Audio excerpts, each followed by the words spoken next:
Alright, we'll say good morning. Let's begin today's daf is Samech 60. We are picking up Nun Tes Amud Beis 59 read by the Mishnah. A lot to do today, a lot of really beautiful Gemara today. Says the Gemara, remember again yesterday we read the Mishnah, that a person should not create windows that open up into a jointly owned chutzner. So asks the Gemara, my area the chutzner shotuna v'lo chutzner chaveiro nami lo. So the Gemara says, I don't understand. Why is the Mishnah setting up the case that you can't open up windows into a chatzar shutfin, into a jointly owned chatzar?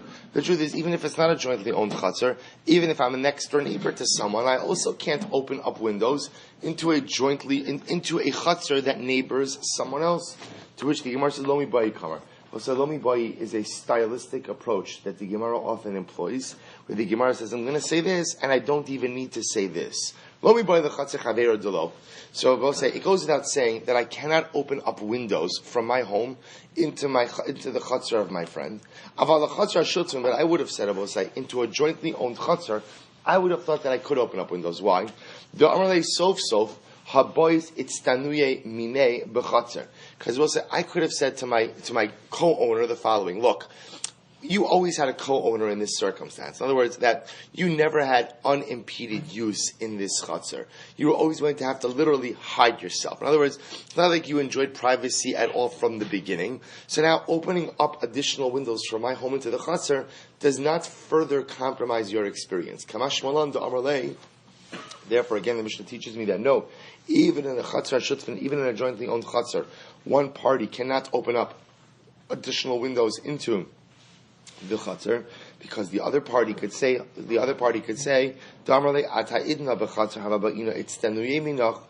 until now, before you had windows, so I knew that when I was in the chutzner, I had to go ahead and be mindful of my activities. In other words, I realized that I did not have privacy, and I had to be mindful of myself. Hashta afilu babayis nami ba'inan itztanuye minach. But now that you have windows, I'm going to have to be careful to hide or to shield my activities from you, even when I'm in my home.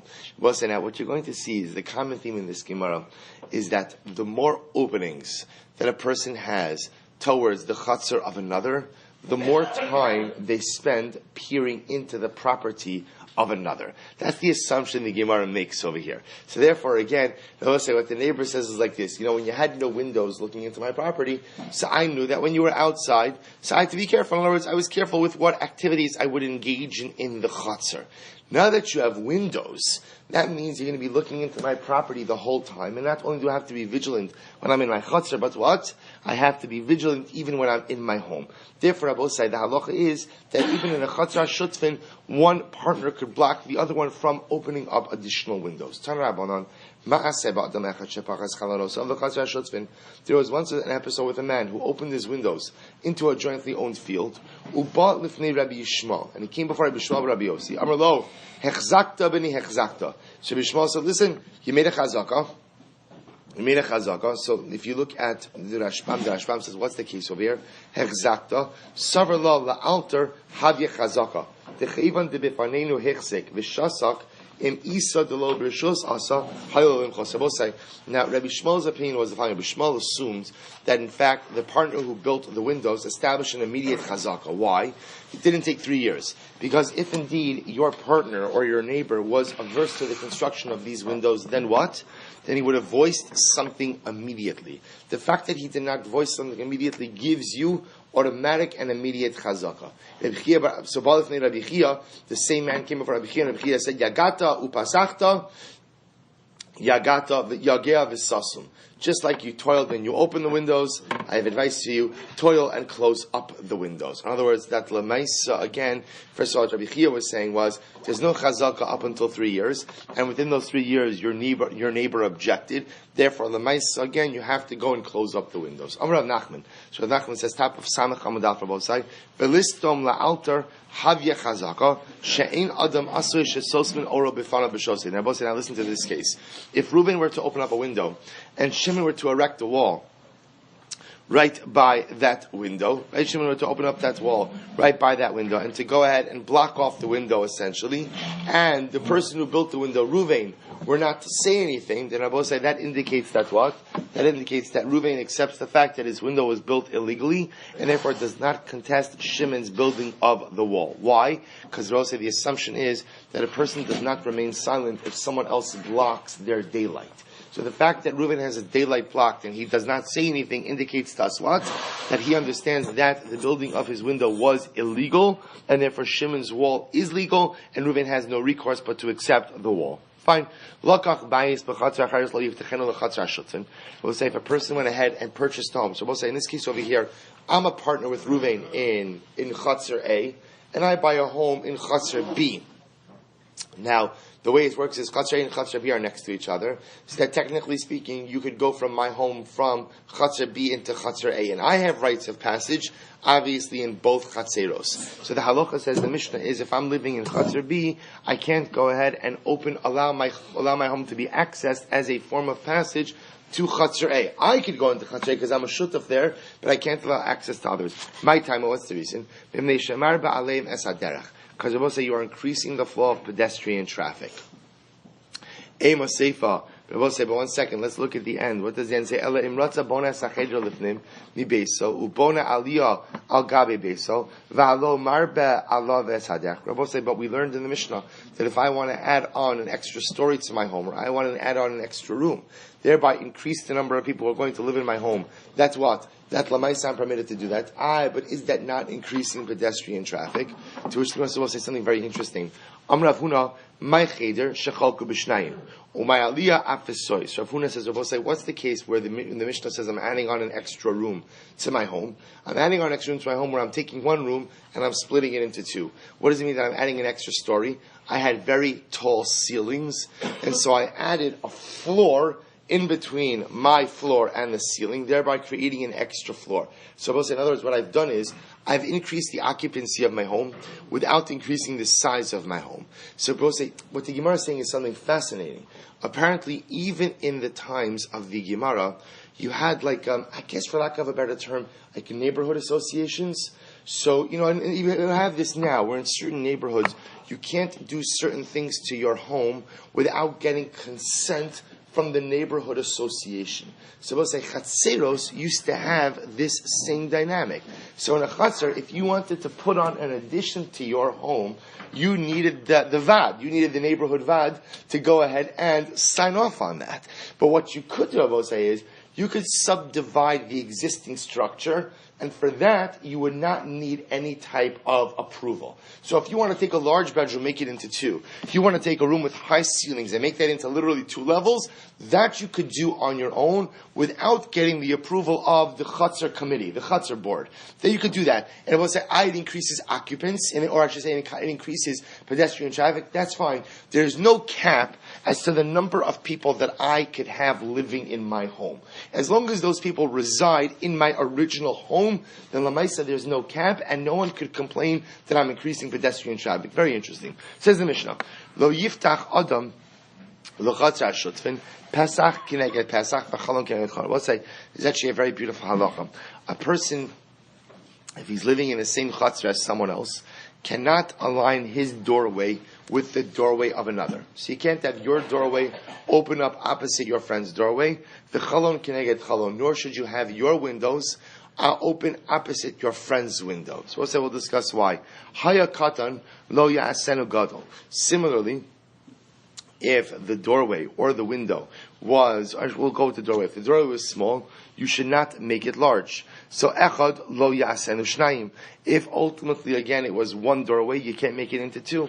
Aval poseach ulu rishus harabim pesach kineged pesach v'chalon kineged chalon. But I will say, if at the end of the day there's rishus harabim, and I live across the way, meaning imagine for a moment, I live on one side of the public thoroughfare, and Reuven lives on the other side. I will say, not the length, but the width. So we live across the street from each other, right? So again, 2 people live on Park Heights Avenue. Not that that's really Rosh Hashanah, but let's assume for a moment right now it's more of Rosh Hashanah. So right, one person lives on one side of the road, one person lives on the other side of the road. We'll say, in that case, the halacha is, we could align our windows opposite each other, we could align our doors opposite each other, and we'll discuss why that is. Haya katan osa osa gadol. Similarly, again, if I had a small doorway, I could make it a larger doorway. The echad osa osa shnayim. Or if it's one doorway, I can make it into 2 doorways. Fine, says the Gemara, how do I know that when constructing a home, I am not permitted to make my windows opposite my neighbor's windows, and my doorway opposite my friend's doorway? So we'll say, Amr Rabbi Yochanan, Dama Krad, we'll say, how beautiful this is. Vayisa Bilam es Einav, Vayar es Yisrael Shochin l'Shvatav. Bilam went ahead and lifted his eyes, and he saw the Jewish people camping according to their tribes. Mara'ah. So we'll say, so remember again, this is where Bilam says, Matovu ohalecha Yaakov, Mishkin osecha Yisrael. Matovu ohalecha Yaakov. Look how wonderful, how good your tents are, Yaakov. So says, Bilam, what did you see? What was so good about their tents? So the Gemara says, Rabbi Yochanan, sorry. So, Mara'ah, Ra she'in pischei ohalei mechuvanim zeh keneged zeh lazeh. He saw both say that their entranceways were not aligned one opposite the other. In other words, both say, from on a basic level, what he saw was that there was an incredible level of tznius, an incredible level of modesty. If two homes have doors opposite, that run opposite each other, so if both people are technically opening their doors at the same time, they can see into each other's home, or they're both coming out at the same time, you can see into the other person's home. It's not sanua to be able to see into another person's home, because people conduct all types of private activities within their home. Bilam saw that even in the desert, in the temporary dwellings, the Jews were careful to arrange their tents in such a way that the doorways did not open opposite each other. He saw this Amar Ru'uyin Halalu Shetishra Aleim Shechina. People like this, Rabosai, who are so concerned about tznius, not just about their own modesty, but about preserving the modesty of the other. People like this ultimately, again, are roi. They are fit that the Shechina should ultimately dwell among them. Rabosai, I'll tell you something beautiful that I saw about this. There's brought down in the Metzudas David. He actually says, also, what does it mean? Shelo asu pischem zukeneg, they didn't do their doorways opposite each other. So we'll say, listen to how beautiful this is. So the Ma'or Shemesh brings down. He says, the Gemara tells us that the man used to fall by the doorsteps of the Jews. But the Gemara also says, it will say, depending on your level of piety, so that determined the proximity of the man to your doorstep. So if you are very pious, then the man fell at your doorstep. If you're not so pious, it was at the curb. If you are really in trouble, you had to put on your shoes and, tell your family we're back in a couple of hours. But Lamaisa, again, where your personal level of piety was remember, just as an aside, that's why, by the way, Klal Yisrael complains about the man. You remember again, Klal Yisrael says to Moshe, Nafshini Yavesha, we don't want this bread anymore. How can you not want man? How can you not want man? Because you understand it, because it's very heavy to get spiritual feedback from God every single day. It's very heavy to wake up in the morning, right, with anxiety, wondering, oh boy, where is the man today? And what's going to happen? The Schwartzes, their man is always by their front door every single day, right? And what's going to happen with me? Where am I going to go? It's very, seriously, it's very anxiety provoking. That's why, again, we get away with a lot of stuff, because we do not get constant feedback from the Ribono Shel Olam. Man was the constant feedback from HaKadosh Baruch Hu about how you're doing each and every day of your life. That's a hard life to lead. So anyway, so the Ma'or Hashem says so beautifully. So what does it mean? Shalo asu pischei and zu kineged zu. What does it mean that they didn't put their doorways one opposite the other? So that they shouldn't be embarrassed one in front of the other every morning. This way, again, I don't see where your man is, you don't see where my man is, and ultimately there's no embarrassment of the other. Bilam says the Ma'or Shemesh, Bilam says, a people who are so sensitive to the feelings, to the needs of the other, that's a people, sheru'uyin halalu shetishra shechina b'neihem. When you have a sensitivity, an empathy, a concern for the other, then you're fit to have the Shekhinah rest upon you. Beautiful idea. There's a lot more to say about it, but we'll go back there. If the doorway was small, you should not enlarge it. So Rami originally thought what it meant is, if the doorway is Dalet Amis, Rabbi said you can't increase it to 8. Rabbi said, now understand, we learned this before, that for every doorway of Dalet Amis, you get Dalet Amis in the Chotzer. right? Because you also remember again, let's say if there's a jointly owned chatzar, so the way that chatzar works is the following. Let's say you were to force a division of the chatzar. Everyone first gets dalet amas corresponding to their doorways. After everybody gets their doorway dalet amas, then you go ahead and you divide up the rest. So I'm going to remember originally what the Mishnah was teaching was the following. That if you have one doorway, you can't create another doorway in your chutzner. Why? Because at the end of the day, that entitles you to more chutzner property. And you can't take that from the rest of the inhabitants of the chutzner. To which the Gemara says, Aval bar tarti, l'shavei bar arba, shaper dami. But if you have a doorway, say that was 2 amas, and you want to make it into 4 amas, then that's fine. Why? Because Rabbi say, no matter how thin or wide the doorway is, everyone is entitled to dalet amas. Even for argument's sake, if you only have a doorway that's 2 amas, you still get dalet amas of chutzner space. So therefore, if I want to take a doorway that's 2 and make it into 4, that should be fine. Amalei Rava, no. Rava said no. Matzi Amalei bepischa zutra matzina litztanu yeminach bepischa rabba lo matzina litztanu yeminach. I can't do that. I will say even if it's 2, I can't make it into 4. Why? Because my neighbor could say the following: listen, when you had a narrow doorway, I could conceal my activities from you. Now that you have a larger doorway, then what I will say, I can't, right? There's more room for you to see. I will say again, or working under the assumption that the more room a person has to peer into the property of the other, the more they're going to take advantage of that opportunity. So when you had a doorway of two amas, I was able to hide my activities a little bit more. Now that it's for us, you also see from here how careful a person has to be to preserve the privacy of another. Very often it's beautiful when we live, in concentrated Jewish areas. Baruch Hashem, it's a big zuchos. You have Jewish neighbors, you have chaverim, you have all these things, and of course there's like a camaraderie that exists. But a person also has to be careful to be very makbid on preserving the privacy and the tznius of the other. Because again, a person's home is their private domicile. A person's home is the one place they have in life that, life is a reshus harabim. The only Rishus HaYochid you have in this world is your home. So the Gemara is sensitized this. Also, in every halacha there's always hashkafa. So it's teaching us the halachas, but the hashkafa of this is that a person wants privacy in their home. A person wants an element of Rishus HaYochid in their home, and it's important for everyone around them to be respectful of that. Echad lo yasenu shnayim. Once I say if it's 1, you can't make it into 2. Sorry, Basra, trei, b'nei tarti. So we'll say if you have 1 doorway, you can't make it into 2 doorways. So Rabbi Chacham originally thought that what that meant is, if you have 1 doorway of dalet amas, you can't make a second doorway. Lo l'shavye b'nei trei b'nei tarti. Tekashakol tamni b'chatzu. You can't make 2 smaller doorways of 2 amas and 2 amas. Because once again, remember, you're going to be claiming extra chatzar space. Because for every doorway you get dalet amas, you now will claim 8 amas in the chatzar.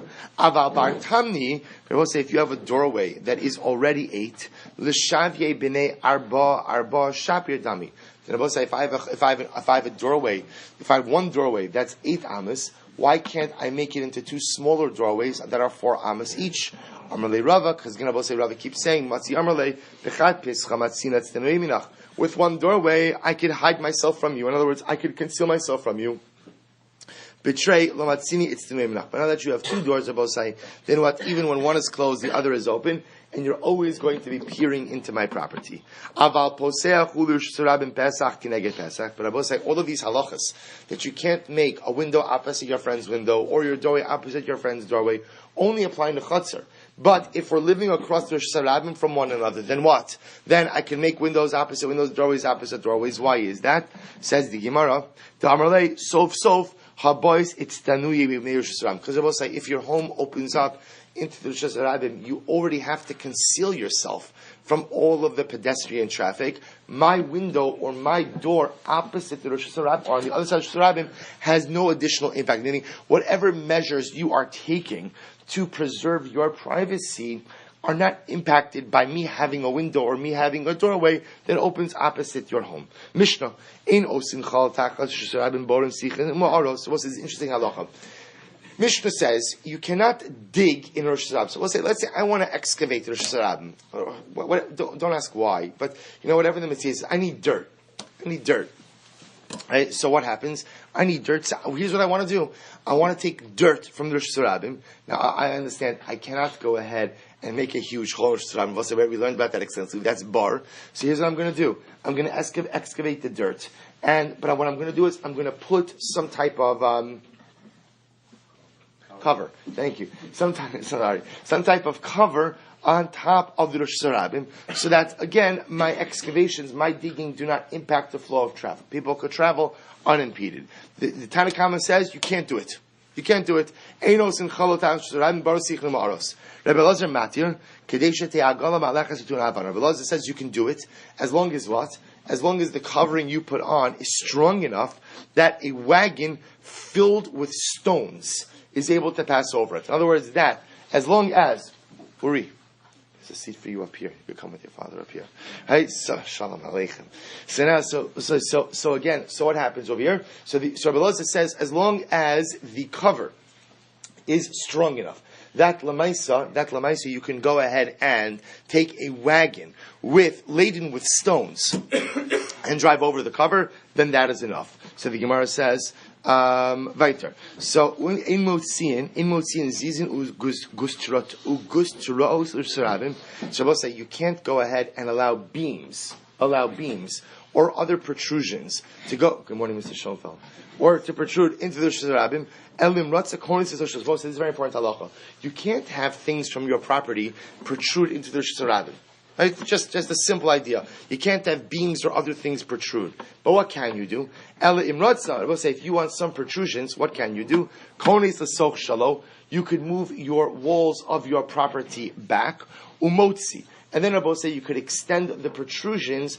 Technically, you're extending them into your own property, but if you want, you can move your property markers back and ultimately allow the protrusions to occur that way.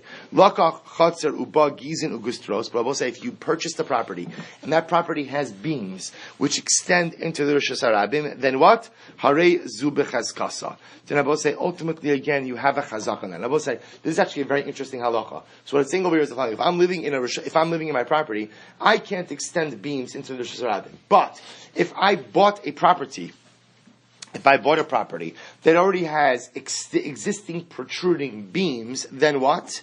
Then I have a right to go ahead and continue to use that, assuming that there is a chazaka for this use. Now take a look at the Rashbam for just a moment. The Rashbam says, Harezu b'cheskasa, it's about 5 lines up from the bottom. Harezu b'cheskasa, the ta'aninu l'lokech v'omrim, Eimar konis l'sok shalo haya.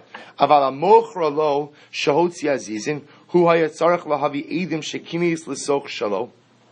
O sheyiton shnei chazaka hechzakti v'kinasti l'sok shali tavi l'chazaka sheishim atayno.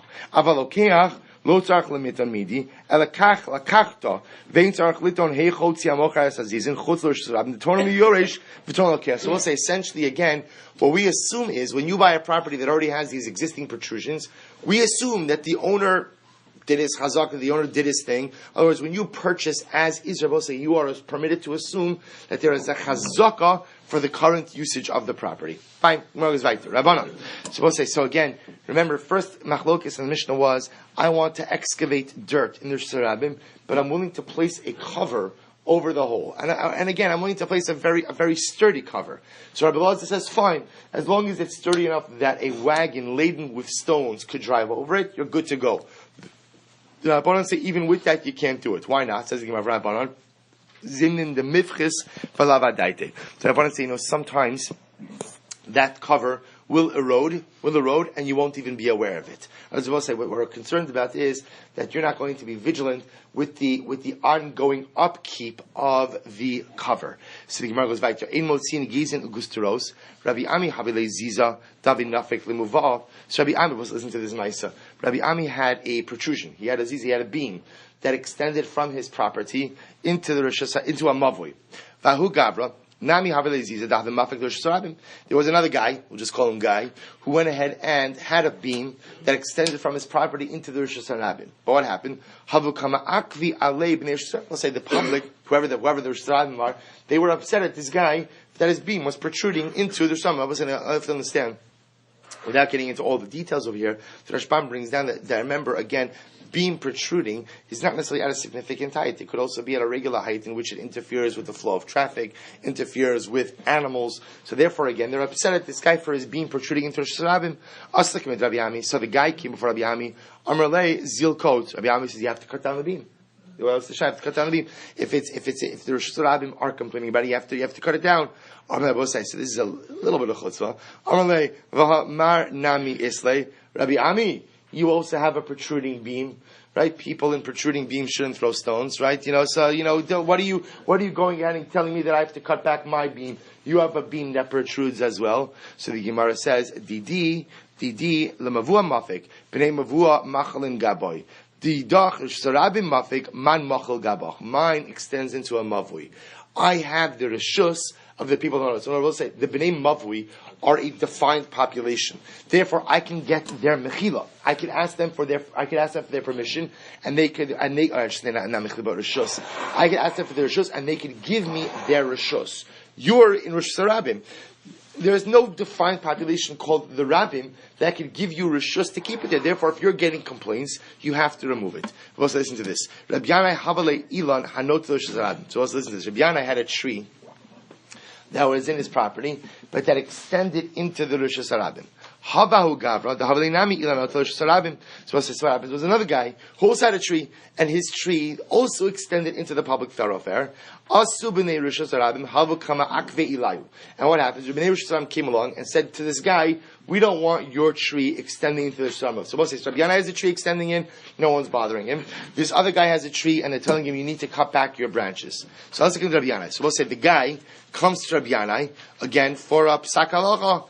Amarle is listen to this. So Rabbi Yana says to him, "Zil samich amud beis, zil ha'idna v'salamachar." You know what? Do me a favor. Come back tomorrow. So I said, so what happened that night? Balayla shadar kasi lahudi day. That night, Rabbi Yana sent a guy to cut back his tree. Right? That night, he sent a guy to cut the branches from his tree that were extending into the Rosh Hashanah. So what happens? L'machar asala kamei. So the next day, so the guy comes back to Rabbi Yana. Rabbi Yanai comes back to Rabbi Yanai, and what happens? So l'machar asala de amrlei zilkots. So Rabbi Yanai says to the guy, "Listen, you need to cut back your branches." To which the guy says, "Amrlei ha nami islay." Rebbe, you'll excuse me. I mean no disrespect. Whenever a conversation starts like that, right? I mean no disrespect, but don't you have a tree that also extends to Rabbi? To Rabbi Yanai says, "Amrlei zilchazi." You know what? Why don't you go take a look? Here's the deal. Coats didi, coats didach. Let's do it like this. If my tree is cut back, you'll cut back your tree. Lo cuts didi, lo takuts at, right? And if my tree is not cut back, then your tree is not cut back. And I was saying, yes, you're right, I have a tree, and I've remedied it. And you'll see that I've remedied my tree. So just like I've remedied my tree, you should remedy your tree. To which the Gemara is about to say something amazing. Now here's the shayla the Gemara has.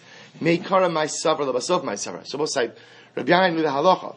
So why did he allow his tree to extend into the Rishus Harabim to begin with? Right? So meaning, the Meikara my means, what was he thinking in the beginning of this Maaseh where he allowed his tree to go ahead and be cut back? And what was he thinking at the end? In other words, we'll say, what was he thinking at the end? Meikara savar nechalahu libnei Rosh Hashanah diaseh betulei. So we'll say in the beginning he actually thought that having my branches of my tree grow into the Rosh Hashanah is a service for the public. What's the service, Rabbi say? It's a shady area. Rosh Hashanah didn't necessarily have a lot of shade, so this provided shade for the Rosh Hashanah, and I actually figured that as a service to the general populace. However, Kevon, the Chazat Kama Akvi Shadar Katsye. That was at the end of the day when he heard people complaining about this other guy's tree, then he realized that he was wrong, and that his tree was not really as much of a service as it was a detriment or an impediment to Rosh Hashanah. Therefore, he had to cut back. Now, Basra, I watched this discussion. It says the Gemara, "V'lei molei zil kotes tidach v'hadr akotes tidi." But why did Rabbi Yanai feel compelled to first cut back his tree before telling the other guy to cut back his tree? In other words, why couldn't Rabbi Yanai say, "Listen, you know what? Listen, here's a psak halacha guy. You have to cut back your tree, and I realize also I have to cut back my tree." Remember, he purposely tells the guy to come back the next day in order that he has time to go ahead and first cut back his tree. Why did he have to do that? Bose is an amazing yisod. Mishum de Reish Lakish. Because of Reish Lakish. Because what is Reish Lakish? See, Bose Reish Lakish quotes the pasuk from Tzefanya. His kosheshu v'koshu. Now, his koshu v'koshu, Bose literally means, if you look at the Rashbam says, his kosheshu haser kash mi bein einecha. Remove the chaff from your eyes, which we darshan to mean his kosheshu v'koshu kshot atzmecha v'achar kach kshot acherim.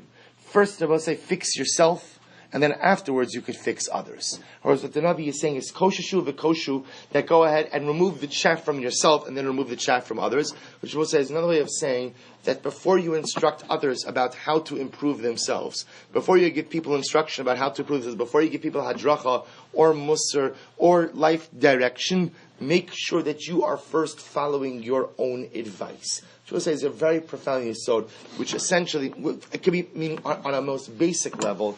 People, we know this in life, when you get advice from someone who you know clearly is not following the very advice that they are giving you, even if it's objectively good advice, right? Even if it's objectively good advice, it's very difficult to actually absorb because say, come on, you're not doing this yourself. So on the most basic level, if you want to be able to dispense advice, make sure that you're following your own advice. But more than that, what the Gemara is saying is, before you try to fix others, and before you try to fix the world, the first stop on the journey of life is fixing one's self. First fix yourself. Then you can figure out how to help others fix themselves. Kshot atzmecha, v'achar kach kshot achim. An incredible yisod. And even though Rabbi Yanai would have been absolutely right, Rabbi Yanai was a gadol, right? He's one of the gedolei hador. He could have said to the guy, listen, cut back your tree. Rabbi Yanai, you have a tree. It's only a business. It's only a business. I'll take care of my business. Rabbi Yanai understood that in order to model the right behavior, he first had to fix himself, and then ultimately, again, he could go about fixing the world. An incredible yisod. According to Sok Shalom Motzi. So we'll say, but remember again, as much as you can't have any protrusions into the Rishus HaRabim, if you want, you could move back your property line and protrude things that way. So you can have things protruding from the edge of your property, but they're not going to Rishus HaRabim. Ibalu, let's listen to this case. Hotzi, kanas, l'sof shalom. Sorry, Ibalu, kanas v'lo hotzi, maushi yaksu v'yatsu. Let's listen to this. Let's say I do the following. So I want to have beams protruding from my property. I know I can't have it from Rishus HaRabim, so what do? I move back my property markers. And then I decide against going ahead and doing the protrusions. So now I'll say, what's the shaila? Can I move back my walls back to where they once were? We'll say, the shaila I play over here is the following. If you take your property dividers, we'll call it your walls, and you move them back, does that effectively mean that you have ceded that property to the Rishus HaRabim or not? If you effectively ceded it, then if you decide to move the property walls back, you can't move them back because you've already given that to Rishus HaRabim. Alternatively, if I haven't ceded it, then what? When I choose not to protrude things, I can go ahead and move the walls back. So it says, Rabbi Yochanan Amar Kanas Umotzi.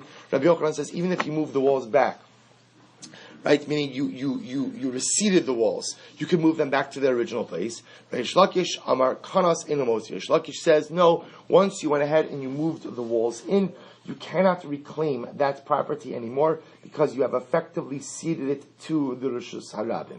Says the Gemara, Amar le Rabbi Yaakov Rabbi Yomi Bar Taklifa, asvara lacha lahotzi kuli amalo pligi demotzi. So we'll say at the end of the day, lahotzi kuli amalo pligi demotzi. We'll say everybody agrees that at the end of the day you are permitted to go ahead and do the protrusions. So take a look at Rashbam for just a moment. The Rashbam says, actually, no, not yet. So, however, where do they argue? Keep ligi lahaksir ksalim koman. We'll say, what's the machlokes?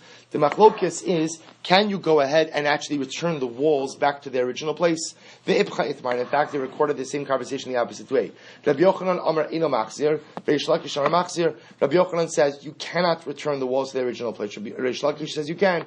Rabbi Yochanan Amar ino machzir, Mishum Rabbi Huda. Rabbi Huda. Meter shech ziko bo rabim aser lekalkalo, because that's what Yehuda says. They will say once you have a strip of land that the rabbim have laid claim to, you cannot go ahead and destroy that. Veishlakishar machzir hani milihecha deika deleka rabcha haka ha ika rabcha. So we'll say so. Fundamental machlokes. Reish Lakish says that you can return the walls. Why? Because when do we say once the public has laid claim to a piece of land, the individual owner cannot reclaim it? That's only when there is no other way for the public to go ahead and access the road. Then once the public started using it, you individual owner cannot reclaim it.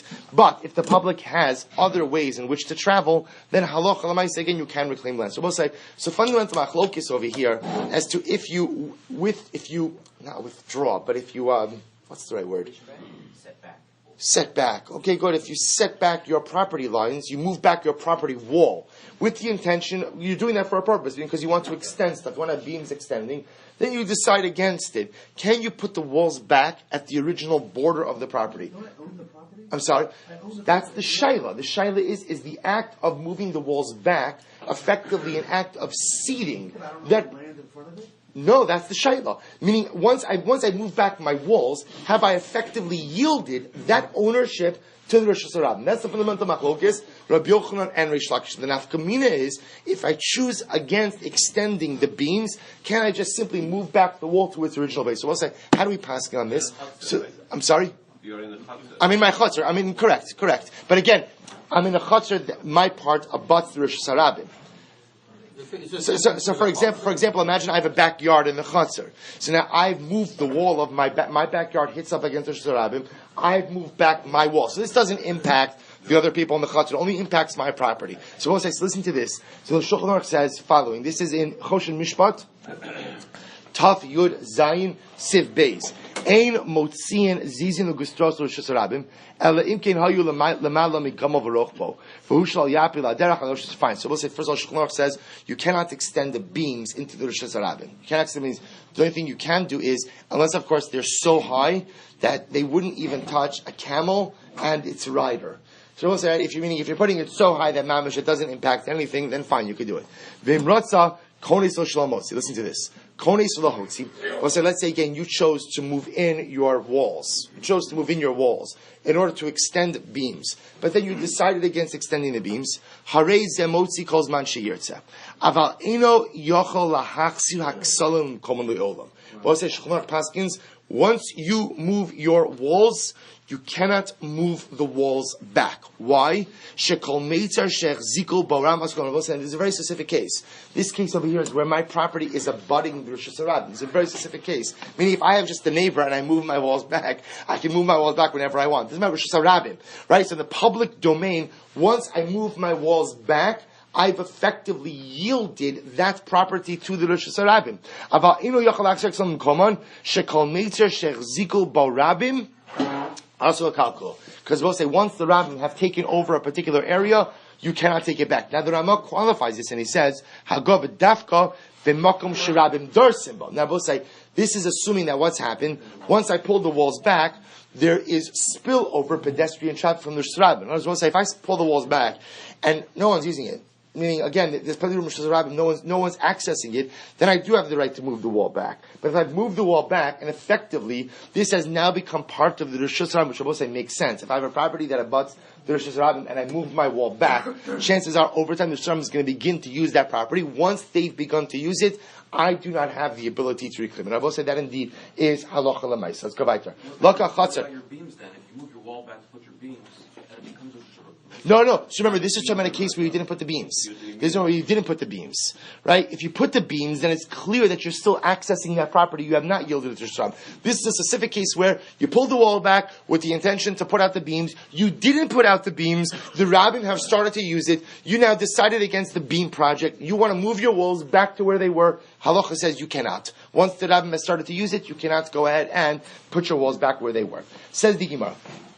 Nafla.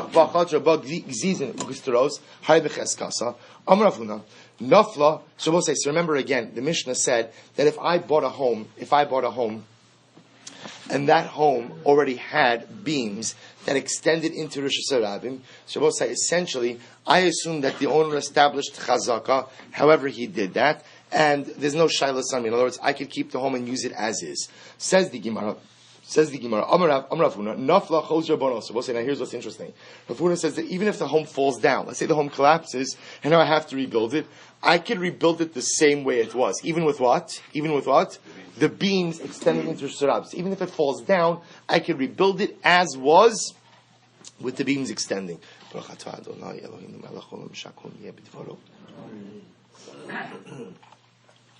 Basically, so the Gemara is a kasha.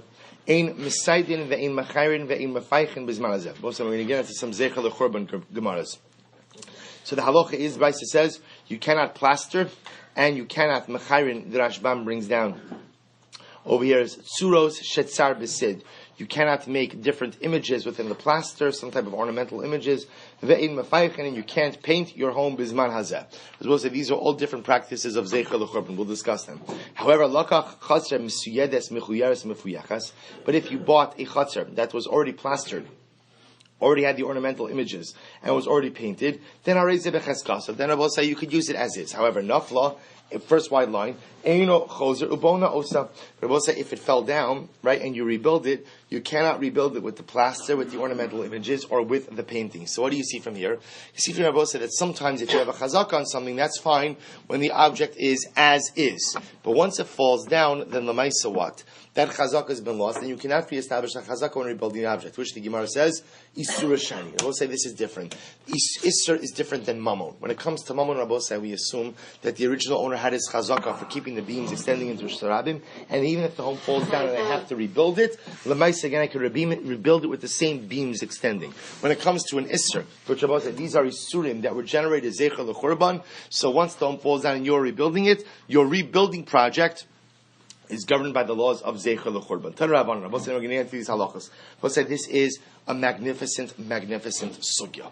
Magnificent. First wide line. Riveting and magnificent. Tan Rabbanan. Lo yasud adam es beso besid. Rabbi said a person is not permitted to plaster his home with lime. Rabbi said now what they're talking about over here, this line was a very bright white coating to the home. I will say now it was considered to be very regal, and very beautiful. So the Gemara is saying is, in the aftermath of the destruction of the Beis HaMikdash, there are limitations as to the level of beauty with which we construct our homes. So therefore the Gemara says a person should not go ahead and plaster their home with this beautiful white line. But if you mixed in sand or you mixed in straw, it's mutter. Why? Because we'll say introducing those other items diminishes the brightness of the color.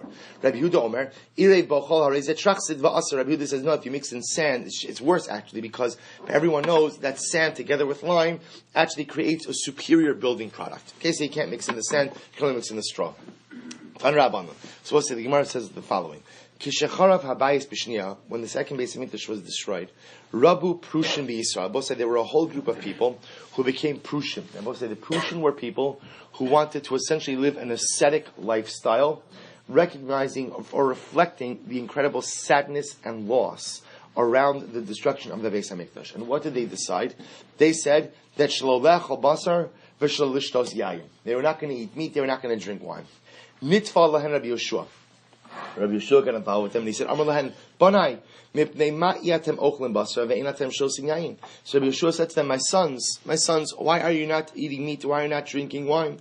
Amar, they said to Rabbi Yeshua, Rabbi, nocha basar shemenu makrivin al gabe mizbeach va'achsha batal. How can we eat meat when meat again represents the karbanos and now the mizbeach is dormant? In other words, how can we eat meat when the Ribbon Shalom's mizbeach is dormant? Should we drink wine when wine libations are no longer being poured on the altar? Rabbi Yeshua says, well listen, using that logic, imkain lechem lo nochal shekvar bit lo menachos. Rabbi Yeshua says to them, well if that's the case, you shouldn't eat bread either. Why? Because bread is made from flour, and there's no longer a karban mincha. There are no longer any meal offerings. So they said, fine, we'll eat fruit. Efshar b'peiros. Rabbi Yeshua says, no, you can't eat fruit either. Peiros lo nochal, shekvar bitlu bikurim. You can't eat fruit either. Why? Because there's no more bikurim. Efshar b'peiros achirim. Fine. So they answered, you know what? There are other types of, because remember, we'll say bikurim only comes from the shiva samina, from the 7 species. There are plenty of other fruit. We'll eat non-bikurim fruit. So Rabbi Yeshua says, well, if that's the case, ma'im lo nishteh. You shouldn't drink water. Shekvar bital misoch hamayim. Because we'll say the water libation of Sukkot has stopped. So we'll say the point that Rabbi Yeshua was trying to teach them was what? Was that we have to mourn. But our mourning can't be extreme. He says, Amar Lohem, we'll say, listen to that beautiful, this is Bonai. So we'll say, by the way, do you notice the constant use of the word Bonai? The constant words that they use. We'll say, you know that the greatest way to disagree is to disagree with love. is if when you disagree in an antagonistic fashion with someone, you're not going to get anywhere with your arguments, because if you're antagonistic, then you're my enemy. If you're my enemy, I'm going to put up my walls. But if you disagree with love, right? If you disagree with love, Rabbi Yeshua is saying he felt these people were doing something really wrong, and they were totally misunderstanding how to observe the Korban. Bonai, my sons, I vehemently disagree with what you're doing, but I love you. And my disagreement with you is out of love. It's not antagonistic. So Bonai, so Rabbi Yeshua says like this: to not mourn at all for the destruction of the Beis Hamikdash, that's impossible. Shekvar nigzura gezerah. But to mourn too much is also not healthy.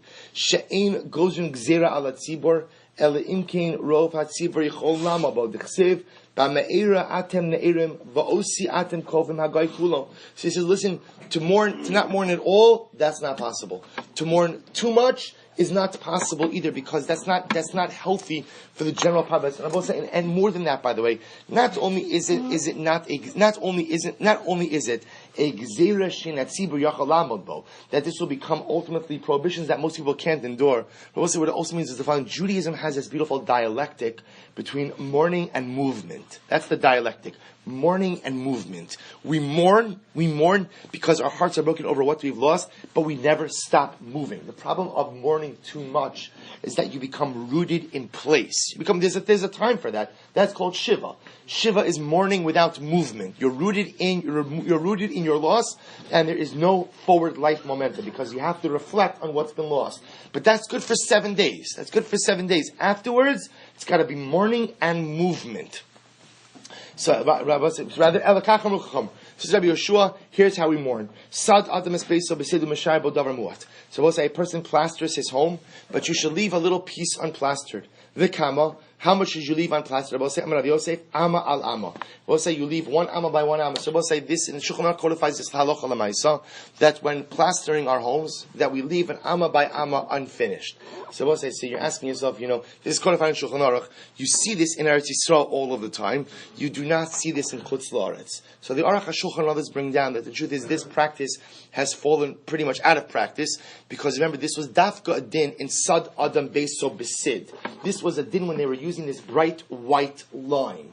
Now that we no longer use this bright white line, this din of amma by amma, according to the Aruch HaShulchan and others, doesn't apply. Nevertheless, it's, again, I always tell people, even if you're not leaving the square of an amma by amma unfinished, to have something in an Eshkachech Yerushalayim sign, to have something ultimately when you enter into your home that reminds you of the Churban is exceptionally important. Something that reminds you of the Beis Hamikdash. So he says, this is how we pray. Amar Chisda, Kineged HaPesach. And that Amma by Amma, that square of unfinished space, has to be opposite the door. So that when you walk in, you're able to see it immediately. Now, also, there's Machlokes HaPoskim there. Does Kineged HaPesach mean opposite when you walk in, or does it mean on top of the doorway? So we'll say, so that could meaning when you walk in, it's directly behind. So Machlokes HaPoskim. Also, Adam Kol Tzarech Yisuda. Under normal circumstances, a person makes a beautiful meal, but you should always leave something off your meal. Now, I will say, here the Gemara is saying, Mahi, what does it mean to leave something off your meal? Amar Papa, Kasa Daharnasa. Now, I will say, Kasa Daharnasa literally is a dish made from fish, really like fish innards, flour, and oil. So Gemara says, leave this off the menu. Now, that's not a great nisayon for most of us. Leave that off the menu. No problem. Got this one covered. But the idea the Gemara is saying is that when you make your su'udah, you don't go all out. You don't go all out with every single food, nor do you go ahead and bring out all of your beautiful utensils. You always hold back a little bit. Amazing if we actually just learned this halacha between Mincha and Ma'ariv last night. The one exception to this rule, of course, is Leil HaSeder. Leil HaSeder is the one night where you don't have to hold back at all, both Alt's menu as well as utensils, because it's a night of Cheros. A woman goes ahead and adorns herself with all kinds of adornments, but she shall leave off something from her adornments as well. Mahi, what should she leave off? Amarav Bas Tzada. She leave off, we'll say Bas Tzada literally means some type of, the Rashbam says, Sherigilus Lasut Sham Lahasr Saran. They used to remove some hair from the temple area. So a woman should not remove that hair from the temple area as a sign, ultimately, again, of Ra'adelus for the Churban. Shneimar, Im Eshkachech Yerushalayim Tishkach Yimini, Tidbak l'shoni l'chiki. As the pasuk says, I cannot, if I forget Yerushalayim, I should forget my right arm, my tongue should stick to its palate. So we'll say the idea being that I can never forget Yerushalayim. Maya rosh simchasi. What does it mean that I have to remember the destruction of Yerushalayim at the head of my simcha? Rav Yitzchak, ze efer makla rosh chasanim. This refers to the ashes that we put on the head of a chasan. We'll say efer makla. We put ashes on the head of the chasan right before the chuppah. Rav Papa Abaye, hey chamanafle. Where should you put the ashes for the chasan? B'makom tefillin. You should put a dafka where he puts on his tefillin. Shnei amar, because the pasuk says, lasum eveli tzion laseis lem fe'er tachas efer. As the pasuk says in Yeshaya, that Yeshaya says that when Mashiach comes, we're going to give for the mourners of Tzion, we're going to give them fe'er. Fe'er means a crown, tachas efer, underneath their ashes. So we'll say tefillin is also called the pe'er, it's called the crown. So we put the ashes, the efer makla, dafka on the place of tefillin. And also every morning to Yerushalayim will be privileged to see its simcha. Shnei amar, simchu es Yerushalayim. Tanya, we'll say an incredible yisod. If you mourn, you celebrate. If you share in the collective tzar of Klal Yisrael, then you will share in the collective simcha of Klal Yisrael. Tanya Rabbi Shmuel ben Elisha, Yom Shechara Beis Hamikdash, Dinhu. Rabbi Shmuel ben Elisha says that in reality, from the day that the Beis Hamikdash was destroyed, our sadness is so intense that really we should be gozer. We should decree upon ourselves, Shalolech al Basar, Lishtos Yain. We shouldn't eat meat. We shouldn't drink wine. Ella.